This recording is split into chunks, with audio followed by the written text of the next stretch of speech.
easily. Raspberry. You might wonder if our brains give us some special help here, too. Problem is how the child learns the meanings of words. Seems like a simple problem, and I suppose it is a simple problem from the point of view of a child. The mother points to something in the world, let's say the car that's going by there, and says, car. So the child says, aha, the word car in English must mean car. The trouble is that can't be the whole story. When my son was little, we had a dog called Nunu. This is his successor, Freud.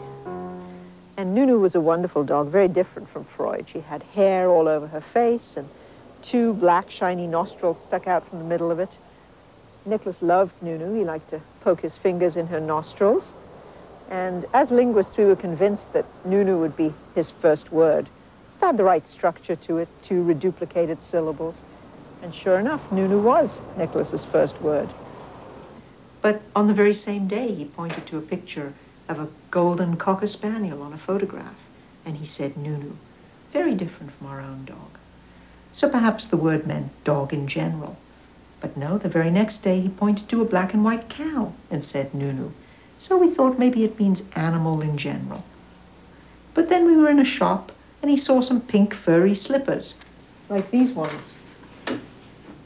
And he felt the slipper, felt how soft it was, and he said, Nunu. Now what does the word mean? Well, then, we were in a restaurant, and our salad was served, and Nicholas took one look at it and said, Nunu. And then he actually ate one of the olives. The question was, when he said Nunu, what did he mean?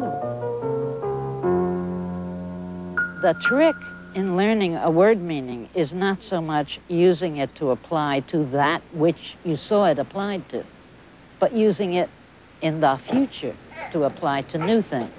So the child who was introduced to Fido and told, this is a dog, not only has to use the word dog to refer to Fido, but he has to know it applies to Rex, it applies to Spot, it doesn't apply to Felix. How does the dog know that's another dog? Words, after all, have meaning. They're signs. So maybe what we want to say is that a word is something that stands for a concept. But then we have another question. What's a concept? Take a word like house. That seems pretty simple. You ask a 5-year-old to draw a picture of a house, and most of them will give you the same square thing with a chimney and a couple of doors and that kind of stuff. So you'd say, okay, that's a house. But then if you think about the concept, if you start worrying to yourself, all right, what does somebody have in their head? Is the meaning of a house in my head different from the meaning of house in that Chinese person's head who lives in a cave?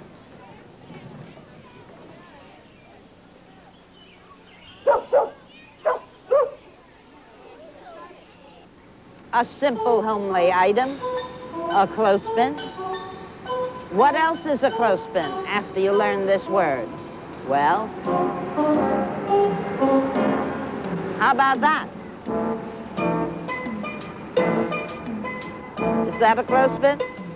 In some ways, it's very much more like this object than that one is. To understand what the problem of word meaning is, you have to understand how the child picks out a category of things which are relevantly alike.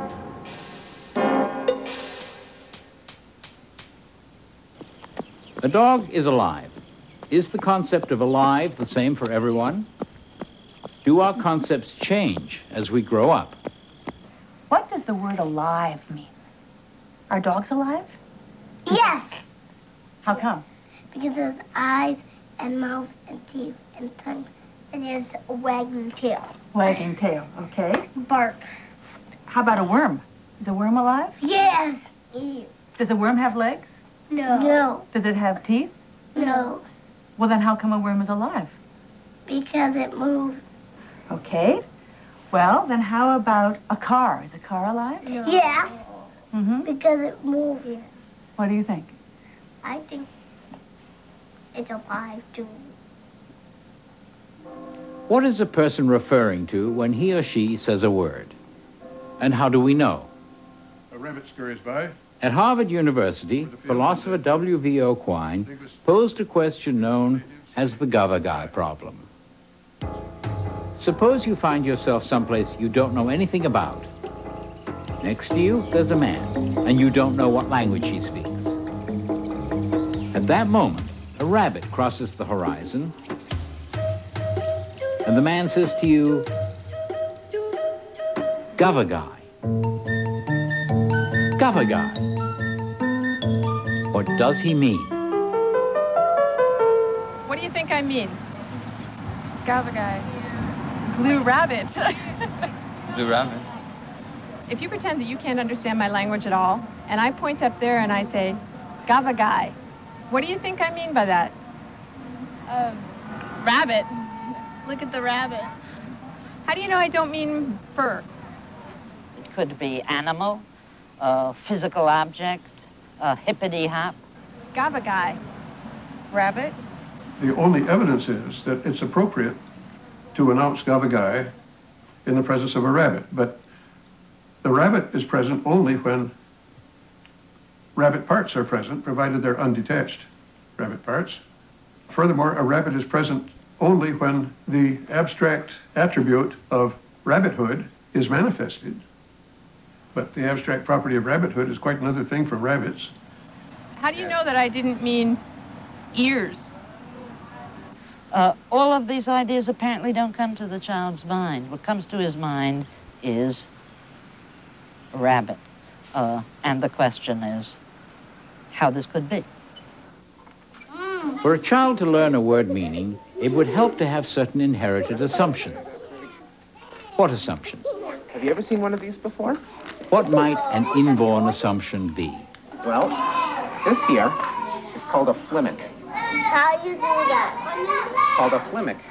Can I try one of them? Now, what do you think this is called? Flimmock. Oh, wait, this one's open and that one's closed, so that can't be a flimmock. What do you think it is? Close flimmock. Yeah. Children are biased learners. They're not open-mindedly considering all the possible hypotheses about what a word could mean and waiting for the evidence to come in. One of the assumptions that they make about words, what words could mean, is they start out expecting object labels to refer to the whole object. So when someone points to an object and says, see the dog, Can you put the dog in there? they start out expecting that a label will refer to the whole object, not to its part, not to its substance, not to its color, shape, size, and so forth. Where's the ball? Put the ball in there. They expect the label that they hear to refer to the object as a whole. Hand me. What other assumptions could they have? You hand me the spud. This one. Why do you think that's the spud? Well, I think because it looks like it. Yeah, it looks like a spud. That's a good answer. Children expect objects to have one and only one label. Children expect an object to have one and only one name.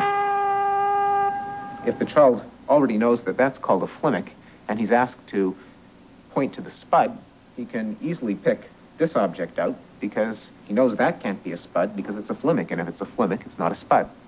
Limit. Flimmock. Flimmocks.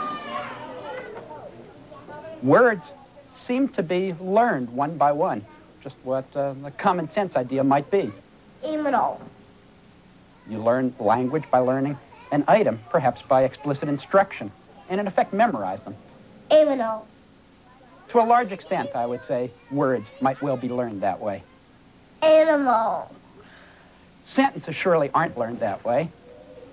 It's my birthday. When you want to use a sentence, you're surely creating something new. And when you understand a sentence that somebody else utters, you're really participating in an act of creation. Each summer, I go to Puerto Rico, and my grandma lives there. But before, she used to live in Miami, and she had a dog, and it was named Pepper. You got a finite number of words, you've got a very small number of rules, and together you can use them to make up an infinite number of sentences. That's the system. And it's a toy store and an ice cream store.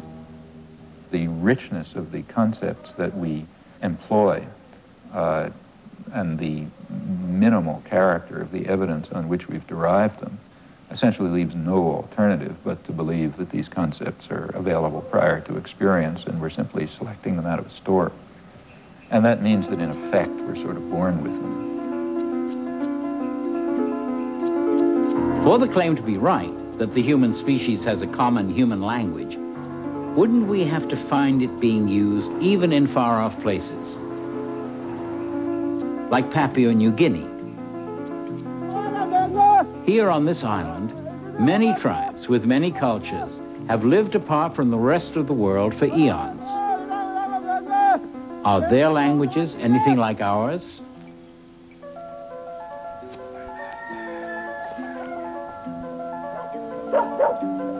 This region, Melanesia, contains 0.1% of the world's population and about 20% of the world's languages.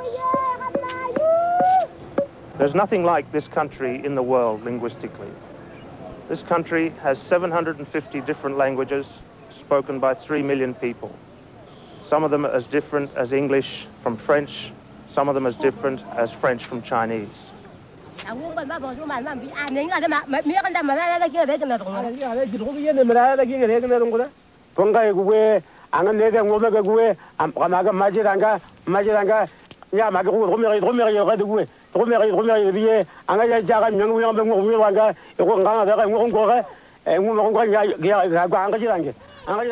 The Menya people